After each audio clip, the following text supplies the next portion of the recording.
Hello. ഇന്ന് നമ്മളെല്ലാം കാത്തിരിക്കുന്നത് സഞ്ജു സാംസണ് സിംബാബ്വേക്കെതിരെയുള്ള മാച്ചിൽ ഇന്ത്യൻ ടീമിൽ അവസരം കിട്ടുമോ എന്നറിയാനാണ്. പ്രതീക്ഷകളുണ്ട്. കാരണം ചെന്നൈ സൂപ്പർ കിങ്സിൻ്റെ ഹോം ഗ്രൗണ്ടാണ്. സഞ്ജുവിൻ്റെ പുതിയ IPL ടീം ആയതുകൊണ്ട് BCCIക്ക് നല്ല പ്രഷർ ഉണ്ടായിരിക്കും. ഒപ്പം തന്നെ മുൻനിര ബാറ്റ്സ്മാൻമാരുടെ ഫോമില്ലായ്മയും കഴിഞ്ഞ മത്സരങ്ങളിലെ പരാജയവും ഇതെല്ലാം ചേർത്ത് വായിക്കുമ്പോൾ സഞ്ജുവിന് ഇന്ന് അവസരം കിട്ടാനുള്ള സാധ്യതകൾ ഏറെയാണ്. പക്ഷേ ഈ കിട്ടുന്ന അവസരം അദ്ദേഹം മുതലാക്കാൻ മാക്സിമം ശ്രമിക്കണം, അല്ലെങ്കിൽ അതിന് അദ്ദേഹത്തിന് പറ്റണേ എന്നുള്ള പ്രാർത്ഥനയോടെയാണ് അദ്ദേഹത്തിൻ്റെ ഫാൻസൊക്കെ ഇപ്പോൾ ഇരിക്കുന്നുണ്ടാവുന്നത്. ഈ മത്സരത്തിൽ അദ്ദേഹത്തിന് ഒരു സെഞ്ചുറി അടിക്കാൻ കഴിഞ്ഞാൽ ടീമിൻ്റെ രക്ഷകനായി അവതരിക്കാനുള്ള ഒരു ഗംഭീര അവസരമാണ് മുന്നിലുള്ളത്. അപ്പോൾ സെഞ്ചുറി അടിച്ചാൽ ടീമിൻ്റെ രക്ഷകൻ എന്ന രീതിയിൽ ഇനിയുള്ള എല്ലാ മാച്ചുകളിലും അദ്ദേഹത്തിന് സ്ഥാനം ഉറപ്പിക്കാം.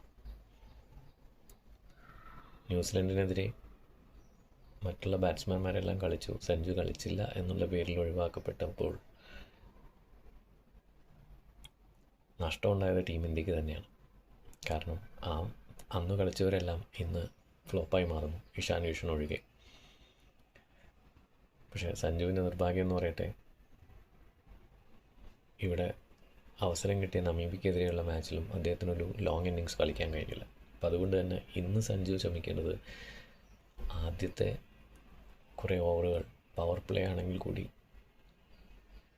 അധികം റിസ്ക് എടുക്കാതെ വൃത്തിയായി നിന്ന് കളിച്ച് ഒരു 10 ഓവറെങ്കിലും സ്റ്റാൻഡ് ചെയ്യുക എന്നുള്ളതാണ്. 10 ഓവറെങ്കിലും മിനിമം പിടിച്ചു നിൽക്കാൻ കഴിഞ്ഞാൽ സഞ്ജുവിനൊരു 50 എങ്കിലും അടിക്കാൻ പറ്റും. ആ പ്രകടനം തുടർന്നും മുന്നോട്ട് പോയാൽ അദ്ദേഹത്തിന് ടീം ഇന്ത്യക്ക് വേണ്ടി നല്ല സ്കോർ എടുത്ത് സെഞ്ചുറി അടിച്ച് ടീമിൽ സ്ഥാനം ഉറപ്പിക്കാനുള്ള സുവർണ അവസരം മുതലാക്കാൻ കഴിയും. അദ്ദേഹത്തിന് അങ്ങനെ സാധിക്കട്ടെ എന്ന് ആശംസിക്കുന്നു. എന്തായാലും ഇന്നത്തെ മാച്ചിലേക്ക് നിങ്ങളെപ്പോലെ ഞാനും ആകാംക്ഷയോടെ കാത്തിരിക്കുന്നു. നാളെ മാച്ചിന് ശേഷമുള്ള മറ്റൊരു ചെറിയ റിവ്യൂവുമായിട്ട് നമുക്ക് വീണ്ടും കണ്ടുമുട്ടാം. Thank you.